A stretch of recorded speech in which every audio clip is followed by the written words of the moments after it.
Ireland's west coast has loads of little islands to be explored, and Omey Island off Cladaduff, County Galway, between Clifton and Cleggan, is no exception to this.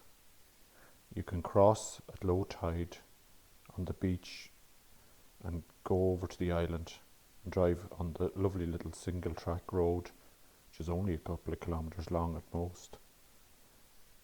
If you like to look at livestock, there's lots of cattle and horses in the fields as you drive by. There's houses too, but there doesn't seem to be anybody living there all the time. I would imagine that it's probably just a summer home destination now, and perhaps some of the owners of the houses go there in summertime when the weather is better. It's a relatively flat island. There's not much elevation, so if you want mountains, it's not the place to go.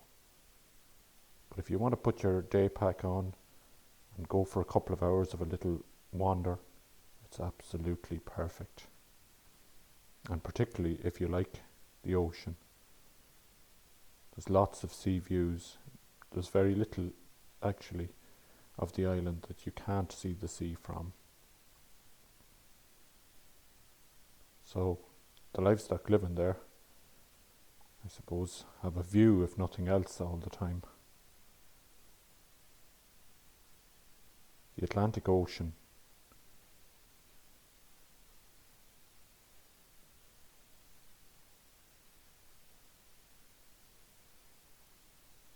there's a little beach on the western side.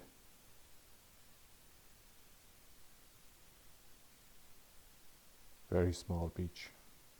But when you go there, you probably have it yourself, unless of course it's midsummer or scorching hot weather.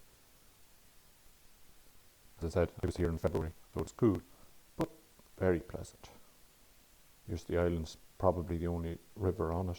It's really only a stream. You can walk across it just with one step.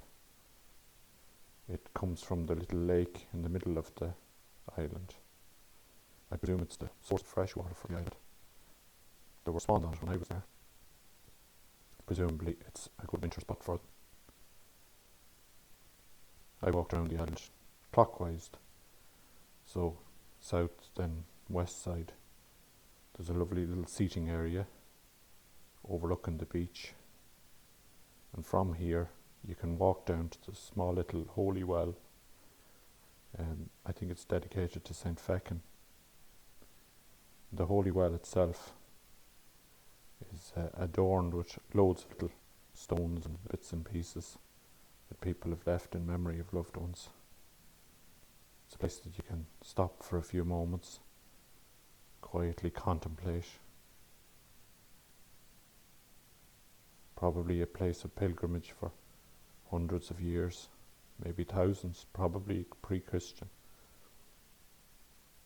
A very nice spot indeed, even if you're not particularly religious, but there's some sort of spiritual feel to the place.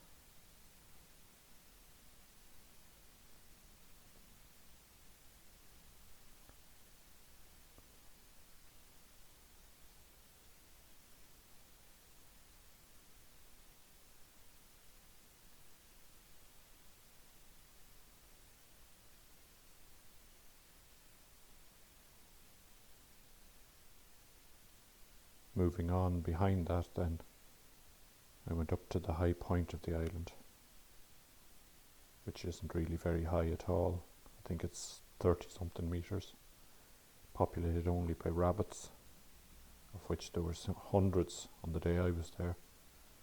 You have to watch your step because you could turn your ankle in a little rabbit burrow. Loads of rocks, and then this power of the sea crash. Beautiful, beautiful place.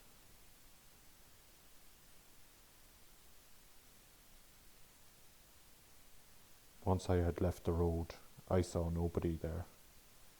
I felt I had the place all to myself. Well worth a little adventure. You can see the houses on the mainland, but that's about it. And one or two on the island itself. I didn't see much wildlife apart from the rabbits. I thought there might have been seals on the shore or something, but perhaps it's not a place that seals bother with. Maybe the sea was just a little rough on the day.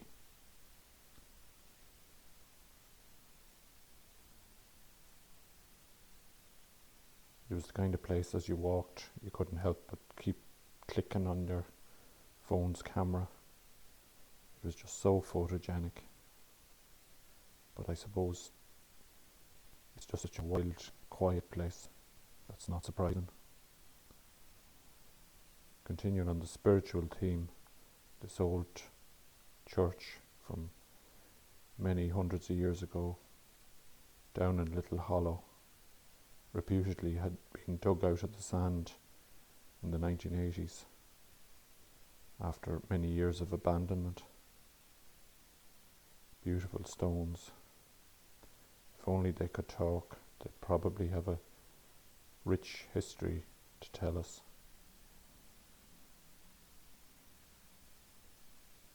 A very spiritual and probably religious place, Omey Island. From what I understand, the graveyard there is the burial place for the whole local area, including the mainland, not only the island. At this point I was looking for a place to put my tent. This little hollow was tempting, but I didn't really want to be disrespectful and put it beside the old church ruins. So I wandered a little further afield. It's sandy, beautiful place to camp. So I had no bother finding myself a spot that was sheltered. Got my tent up, had my tea, and as it was February it got dark early. I was in my tent about 7 and up again at 9 the next morning to another fabulous day despite the rain overnight. There's the view from my breakfast table.